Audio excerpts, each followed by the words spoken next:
Vous avez peut-être déjà entendu cette citation de Jay-Z qui, littéralement traduite en français, veut dire « Je ne suis pas un homme d'affaires, je suis un business ». Eh bien, dans cette vidéo, vous allez découvrir 3 principes pour transformer ce que vous faites, votre activité d'artiste ou de producteur, en un véritable business rentable. Bonjour à tous, bienvenue dans cette vidéo. Je m'appelle Tariq, je suis producteur, éditeur et artiste à succès, plusieurs fois certifié disque d'or et de platine. Et aujourd'hui, j'aide des artistes et des producteurs indépendants à vivre de leur musique. Vous avez sûrement déjà entendu des commerçants, des restaurateurs, des artisans dire la règle dans le business, c'est l'emplacement, l'emplacement, l'emplacement. Eh bien, dans le music business, c'est exactement la même chose, sauf qu'au lieu de l'appeler l'emplacement, on va l'appeler la visibilité. Est-ce que vous avez une visibilité avec un emplacement sur Facebook, Twitter, Snapchat, Instagram, sur YouTube, sur SoundCloud, peu importe? Est-ce que vous avez un emplacement de roi sur les webzines, en radio, en télé, en club, sur des magazines spécialisés? C'est précisément ce à quoi on va s'atteler dès qu'on va entrer dans une phase de développement marketing sur un projet d'artiste ou sur un projet de label. Vous l'aurez compris, peu importe le média, ce qu'on va appeler l'emplacement, c'est en réalité la visibilité. Vous devez multiplier par 10, par 100 vos sources de visibilité, que ce soit online ou sur les médias traditionnels. Le principe numéro 2, c'est l'investissement. Une fois que vous êtes visible sur tous les réseaux internet, radio, télé, club, webzine, magazine spé, etc., que vous êtes visible même sur certaines scènes, why not, que ce soit sur des premières parties ou sur des plateaux promo radio. Une fois que vous avez atteint donc cette visibilité, donc le principe numéro 1 d'emplacement, on va passer au principe numéro 2 d'investissement. Vous avez déjà vu des PlayStation se vendre sans rien faire, ou la nouvelle paire de Nike se vendre sans rien faire? Moi pas. Si vous voulez vendre un produit, il vous faut un gros marketing, un bon réseau de points de vente et également une bonne distribution pour que vos produits soient accessibles au maximum de monde dans un laps de temps le plus court possible. Et clairement, ce qui fait que tout le monde entend parler de vous ou de vos produits, c'est le marketing qui est fait en amont. Une bonne communication, un bon marketing amène forcément de bons prospects bien qualifiés prêts à vous acheter ce que vous vendez. Donc dans le cas du music business, l'idée c'est de pas d'appeler ça des prospects mais des fans. C'est de s'orienter vers des pôles de visibilité web ou médias traditionnels, d'attirer un maximum de monde susceptible d'aimer ce que vous faites et de transformer ce monde-là en fans ultra engagés qui d'une part va soutenir votre activité en achetant ce que vous faites ou en venant vous voir en concert et qui d'autre part va propager votre musique au maximum de monde autour d'elle. Et tout ça se fait avec de l'investissement. Alors évidemment, l'idée, c'est pas de balancer un maximum de thunes sur Facebook et d'attendre de voir ce qui va se passer, c'est de faire un investissement marketing intelligent. Et d'ailleurs, il n'y a pas que dans le marketing qu'on va choisir d'investir. Lorsqu'on est artiste, on a d'abord une phase de production. On va investir dans un bon studio ou dans du bon matériel si on enregistre chez soi, dans un bon ingé son pour avoir un bon mix, un cover, éventuellement un clip, etc., etc. Une fois qu'on a le support, donc la matière première pour travailler, on va investir sur un développement marketing. Et là, ça peut passer par des achats d'espaces publicitaires sur des webzines, à la télé ou même à la radio. Ça peut passer par une stratégie d'acquisition de fans avec des promos Facebook, des promos Instagram. Ça peut passer par des partenariats, des placements de produits. Vous avez toute une multitude d'actions à votre disposition qui va nécessiter de l'investissement en temps ou en argent. Et quand je dis en temps, c'est en effort de temps ou en argent. Et tout cet investissement-là va amener un maximum d'auditeurs, de fans intéressés par ce que vous faites qui vont se transformer en acheteurs potentiels pour votre activité. Donc encore une fois, soit par la vente de concerts, soit par la vente de produits dérivés ou par la vente de votre musique. Malheureusement, c'est à cette étape que beaucoup d'artistes s'arrêtent. Et la grosse excuse qui revient la plupart du temps, c'est « ouais mais j'ai pas les moyens d'investir, j'ai pas les moyens de faire de la promo, de développer ma visibilité », puisqu'on en revient encore à ça. Dans 10% des cas, c'est vrai. Il y a des artistes qui produisent leur album, qui mettent les moyens, qui arrivent à avoir un Glassmaster, donc un produit fini prêt à être commercialisé, et qui n'ont plus un rond en poche. Mais ça, c'est vraiment 10% des cas. En général, ces artistes-là vont chercher à signer ou à trouver un partenaire pour se développer, vont essayer de faire des dates à partir de leur album, mais ils vont mettre 1 an, 2 ans, voire même 3 ans avant de présenter un nouveau produit. Les autres 90%, c'est ceux qui se sont trouvés une fausse excuse. Et en général, on le voit parce qu'un mois plus tard, ils relancent un nouveau clip, 2 mois plus tard, ils relancent un projet d'EP, 6 mois plus tard, ils ont un nouvel album, etc., etc. En réalité, ce n'est pas qu'ils n'ont pas les moyens d'investir, c'est qu'ils se disent à quoi bon investir sur mon marketing. Je préfère retourner en studio, réinvestir sur un album, sur un single, sur un clip, bref, sur autre chose de musical pour revenir avec un nouveau produit. Sauf que c'est dommage. C'est dommage d'arriver avec un bon album et de se dire bon bah vu que mon album est là et qu'il ne se vend pas, je vais en refaire un autre et peut-être que lui se vendra mieux. Finalement, vous jouez au poker. C'est pas comme ça qu'on avance. L'idée c'est de se dire que mon album est bon, je vais chercher toutes les méthodes à ma disposition pour le vendre. D'abord les méthodes gratuites, en utilisant notamment son réseau faible, on en parle dans la formation, en utilisant des partenariats, en mettant en place le maximum de choses qui nécessitent du temps mais pas d'argent. Et ensuite, on va pouvoir mettre en place une forme d'investissement marketing, donc là financière, qui va nous permettre d'accroître la visibilité qu'on a autour de ce projet. Et ensuite, on va en vendre plus ou moins beaucoup. Ça, après, ça va dépendre des projets, ça va dépendre de la manière dont vous allez faire votre marketing. Et en fonction des retours que vous allez avoir, vous allez soit être légèrement dans le rouge, ce qui peut arriver très souvent au début, soit être à zéro, soit être bénéficiaire. Auquel cas, c'est une opération gagnante et vous pouvez recommencer rapidement derrière avec un nouveau projet. Mais cette notion d'investissement, elle ne peut pas fonctionner sans le principe numéro 3 qui est un principe de stratégie. Il vous faut absolument une stratégie dans tout ce que vous faites. Imaginez que vous êtes sur un bateau, vous êtes sur le plus grand et le plus beau bateau jamais créé au monde. C'est également le bateau le plus solide et le plus rapide. Ça représente la qualité de votre album. Vous avez peut-être le meilleur album de tous les temps qui représente votre navire. Si vous ne savez pas de quelle manière vous allez passer du point A, qui est votre situation actuelle, au point B, qui est votre situation idéale, donc de succès, votre album se vend à des dizaines de milliers d'exemplaires, voire même plus, vous remplissez des stades de partout à travers le monde, etc., etc. Si vous ne savez pas de quelle manière naviguer du point A au point B, vous n'y arriverez jamais.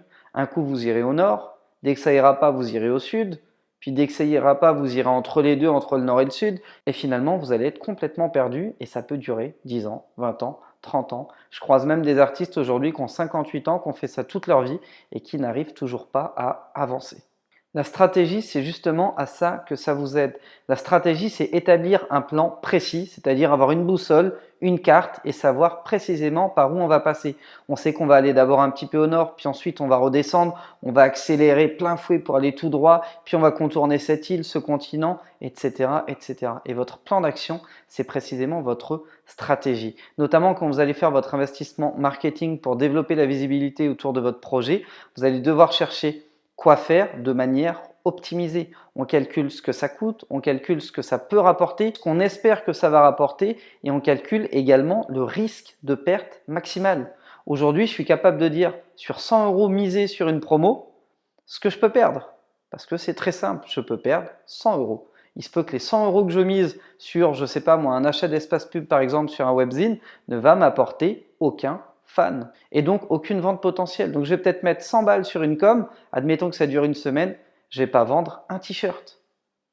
Ou alors je peux également mesurer l'impact d'un investissement en me disant que j'ai mis 100 € par jour sur une bannière, sur un webzine par exemple très visible et que chaque jour j'ai vendu 5 t-shirts. Donc au final c'est une opération zéro, sauf que j'ai acquis 5 clients chaque semaine. Ce qui est colossal parce qu'un client sur du long terme, ça a une valeur extraordinaire. Si ça se trouve 6 mois plus tard, vous allez lancer un album, ce fan-là va vous l'acheter. Si ça se trouve 1 an après, vous allez arriver à Noël, monter une grosse OP avec un gros pack à vendre, vinyle collector, album, etc., etc. et vendre ça 120 €, il va peut-être vous l'acheter. Donc un client sur du long terme, ça a une valeur extrêmement élevée. C'est ça la stratégie, c'est de définir les plus, les moins, les risques, les possibilités et d'estimer si c'est bon d'y aller ou pas bon d'y aller. Et là, je vous vois déjà vous poser une question, c'est peut-être la question à $1 million, c'est de se dire « Ok, c'est bien sympa de me dire ça, mais je fais comment pour savoir si ma stratégie est bonne ou si elle est mauvaise ?» Ma réponse tient en 3 points. Premier point, la connaissance. Forme-toi, forme-toi. Plus tu en sauras, plus tu seras capable d'affiner tes stratégies, de savoir si elles sont bonnes ou mauvaises. En réalité, quand on cherche à développer un projet dans la musique, 70% des erreurs les plus rencontrées aurait pu être évité si on avait pris le temps de se former. Donc, forme-toi. Première réponse, si tu veux savoir si ta stratégie est bonne, forme-toi. La formation que tu auras va te permettre de savoir si faire ça, c'est plus intéressant que faire ça en fonction de ton projet à toi. Parce que ça me fait rire aussi de voir des gens dire dès que tu as un single, il faut d'abord l'envoyer en club, c'est les clubs qui le font connaître, après les radios s'y intéressent, t'entres en radio, une fois que tu as un peu de visibilité, tu peux te permettre d'investir en masse sur le net, etc. etc. Oui et non, ça ne marche pas pour tout le monde. Si tu es un artiste de jazz qui fait 150 dates par an, travaille ton développement scénique. Travaille ta visibilité à chaque concert, lâche des cartes de visite, lâche des flyers, essaye d'inviter les gens à venir te suivre sur tes réseaux sociaux, essaye de laisser une personne à l'entrée avec un ordinateur qui récupère les emails de toutes les personnes qui t'ont vu sur scène et qui veulent recevoir, admettons, une captation live de ton concert. C'est plein de petites choses que tu peux mettre en place qui sont complètement différentes des stratégies classiques d'envoi promo en club, en radio, en télé, etc. etc. Donc ça dépend vraiment. Et ça, il n'y a que la formation qui va te permettre de savoir si ta stratégie est bonne ou pas en fonction du projet que tu développes. Ensuite vient l'expérience. C'est le deuxième point qui fera que ta stratégie sera plus ou moins bonne en fonction de ce que tu veux faire. C'est l'expérience. Tous ceux qui ont déjà commis des erreurs savent qu'il ne faut pas les commettre de nouveau. Tous ceux qui ont essayé des choses sur un projet sont capables de te dire que ton projet à toi est similaire à celui qu'ils ont bossé il y a 2 ans et qu'il ne faut pas du tout le travailler comme ça, mais plutôt le travailler de cette manière. Et l'expérience ne s'achète pas. Tu vas être obligé de faire des erreurs. Moi-même, j'en fais tout le temps. J'ai clairement la philosophie de la loose. J'aime bien avoir une idée, la tester, me lancer et me dire « Ok, on s'est planté. C'est pas grave. » Bien sûr, en amont, j'ai mesuré mon risque. Je me suis permis un filet de sécurité et je savais que je pouvais me permettre d'essayer en me disant, même si je me plante à 100%, ce qui n'arrive jamais statistiquement parlant, mais même si c'était le cas, tout ce que j'ai perdu, je peux me permettre de le perdre. Donc bien sûr, tu ne peux pas le faire sur tous les projets, bien sûr, tu ne peux pas le faire quand tu démarres, donc il faut aller chercher l'expérience des autres avant de se faire sa propre expérience. Et il y a un truc qui est extrêmement intéressant aujourd'hui, c'est que grâce à Internet, grâce au business des livres également, on peut se connecter avec les plus grands cerveaux de cette planète. Tu peux très bien te dire que cet artiste-là ou ce producteur-là qui a réussi, qui a obtenu 25 Grammy Awards, tu peux te connecter avec son cerveau. Tu peux aller lire sa biographie et rentrer dans son esprit et voir de quelle manière il pense, de quelle manière il a agi face à certaines difficultés. Et bizarrement, en lisant de plus en plus de biographies, tu vas te rendre compte que tous les artistes qui ont connu le succès sont passés par les mêmes épreuves. Tous les artistes et producteurs qui ont atteint le niveau qu'ils souhaitaient atteindre ont tous connu un déclencheur. Et la plupart du temps, c'est presque tout le temps la même chose, c'est une rencontre. Alors si tu n'as pas le temps de te taper une centaine de biographies, de lire des bouquins, de regarder des vidéos, des interviews, etc., etc., j'ai lancé un projet très récemment où je le fais pour toi. Je te partage des podcasts audio de résumés de biographies d'artistes et de producteurs inspirants qui ont atteint le succès et je te retranscris et je te ressors toutes les petites pépites à sortir de leur parcours. Donc ça t'évite de te taper des dizaines et des dizaines d'heures de lecture. Tu vas juste avoir à t'abonner, je t'ai laissé un lien dans la description et tu recevras chaque semaine pendant 1 an un podcast d'un artiste ou d'un producteur à succès. Je referme la petite parenthèse, mais c'est extrêmement important parce que l'expérience des autres va t'aider toi-même à forger ton expérience en évitant les pires erreurs que les débutants font. Et pour finir, le troisième moyen pour savoir si ta stratégie est bonne, c'est d'utiliser le cerveau collectif, le cerveau des autres. Plus tôt tu vas soumettre ton idée à ton entourage, idéalement professionnel, donc des gens qui savent de quoi ils parlent, plus tôt tu vas avoir des feedbacks et des objections. Et plus tu vas avoir d'objections, plus tu auras la chance d'affiner ta stratégie. Je te donne un exemple. Si tu dis par exemple, ce projet d'album-là, on va le lancer d'abord sur Internet, on va se mettre à fond là-dessus, etc., etc. Et que tu as un de tes amis, un de tes partenaires dans ton réseau professionnel qui vient te dire mais attention parce que je crois que la cible qu'on vise avec cet album, c'est les 35-55 ans. Ils sont peut-être pas à fond sur Internet, mais peut-être plus à regarder la télé. Est-ce qu'on ne devrait pas ajuster la stratégie? Là, tu as 2 possibilités. Soit tu ne tiens pas compte de son objection en te disant « c'est tous des cons, c'est moi qui ai raison, donc je vais faire ce que j'ai envie de faire et rien à foutre de ce qu'on me dit ». Soit tu tiens compte de ses objections et tu remets en cause ta stratégie. Et tu te dis « ok, ce qu'il me dit n'est pas faux, Et je suis persuadé qu'Internet, ça peut marcher, même pour cette tranche d'âge.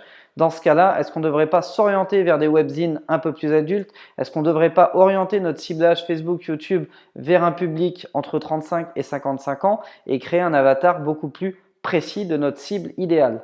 Si tu ne sais pas ce qu'est un avatar, on en parle dans la formation, j'en parle dans d'autres vidéos sur cette chaîne YouTube, mais grosso modo, c'est le dessin précis de ton fan idéal. Ça peut être par exemple un homme de 35 à 45 ans qui aime faire des footings de week-end, qui écoute ce genre de musique, ce genre d'artiste, qui aime participer à ce style d'événement, etc., etc.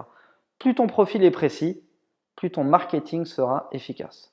Donc voilà, pour résumer rapidement les 3 principes qu'on a vus aujourd'hui pour faire de votre activité un business rentable, c'est 1. L'emplacement, autrement dit la visibilité que vous allez avoir autour de votre musique. 2. L'investissement qui est extrêmement important et qui ne va pas sans le principe numéro 3 qui est la stratégie. Et pour avoir une bonne stratégie, vous avez 3 moyens de savoir si votre stratégie est bonne ou mauvaise. Le premier, c'est de vous former. Plus vous serez formé, plus vous serez en mesure de savoir si vous vous orientez dans la bonne direction ou pas. Le deuxième, c'est l'expérience. Plus vous allez faire de choses, plus vous allez savoir ce qui est bon et ce qui est mauvais. Et le troisième, c'est d'utiliser le cerveau collectif, donc d'en parler à un maximum de monde dans votre réseau professionnel pour avoir leur feedback, leurs objections et pour ajuster votre stratégie en fonction de ce qu'ils pourront vous dire. Merci d'avoir été attentif à cette vidéo. Si ça vous a plu, n'hésitez pas à me lâcher un gros like sous cette vidéo, à la repartager à un maximum de monde autour de vous. Si ce n'est pas encore fait et que vous voulez récompenser mon travail et m'inciter à vous balancer encore plus de vidéos de ce genre, cliquez sur le bouton s'abonner sous la vidéo. N'oubliez pas d'activer les notifications en cliquant sur la petite cloche juste à côté et je vous retrouve très bientôt.